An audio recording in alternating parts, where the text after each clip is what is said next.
महापरा बल बेदे बेकवा गोहाग मन दीदगा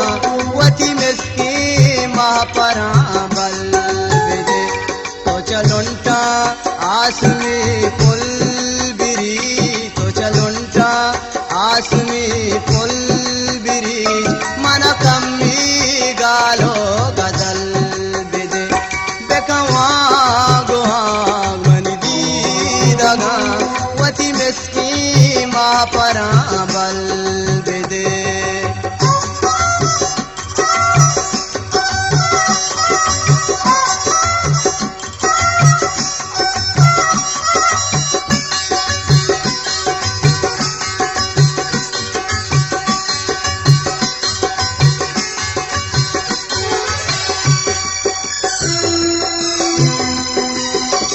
पतोगे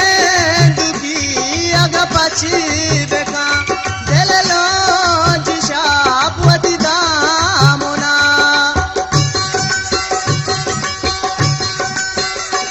पतोगे दुखी अगा पची बेका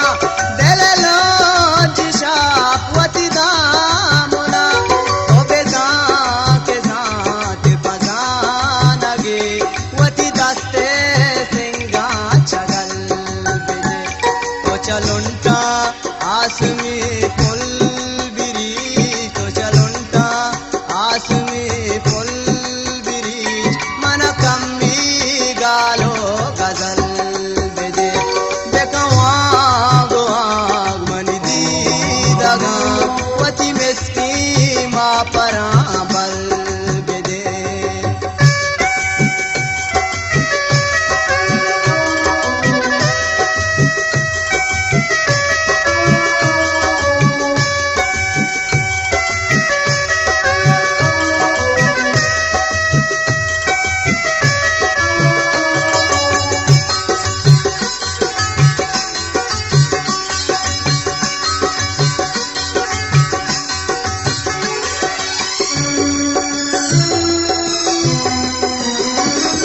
पचम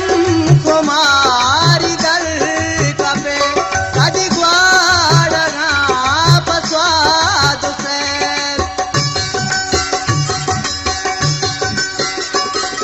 पचम कुमारी दल कपे कदी ग्वाडगा पस्वाद से चमिसा थानिया गानगा मन भी गए चलुंटा आसमी पुल बिरी तो चलुंटा आसमी पुल बिरी मन कम्मी गालो गजल बेदे बेकवा गोहाग मन दीदगा वती मिस्की महापरा बल बेदे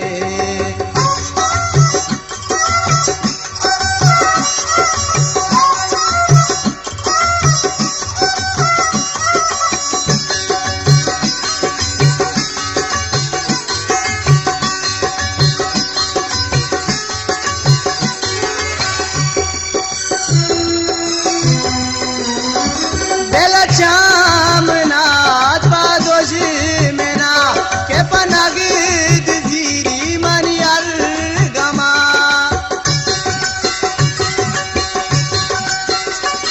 बेला चामनाथ पादोशी मेना के पनागिद जीरी मनियल गमा अना दिल बरे के सकीन दा चुशी गंजी महरमा चलुंटा आसमी पुल बिरी तो चलुंटा आसमी पुल बिरी मन कम्मी गालो गजल बेदे बेकवा गोहाग मन दीदगा वती मिस्की महापरा बल बेदे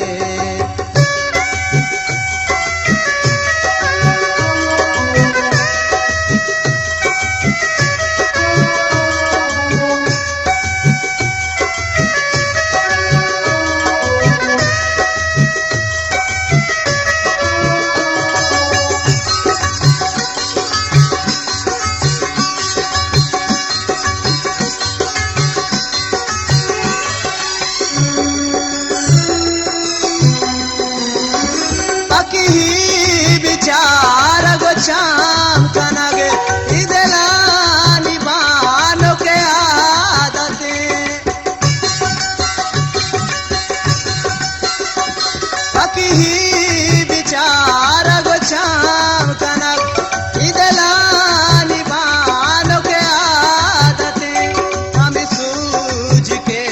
तारा दात ने साथ वती जी गो दामुना तल बेदे तो चलुंटा आसमी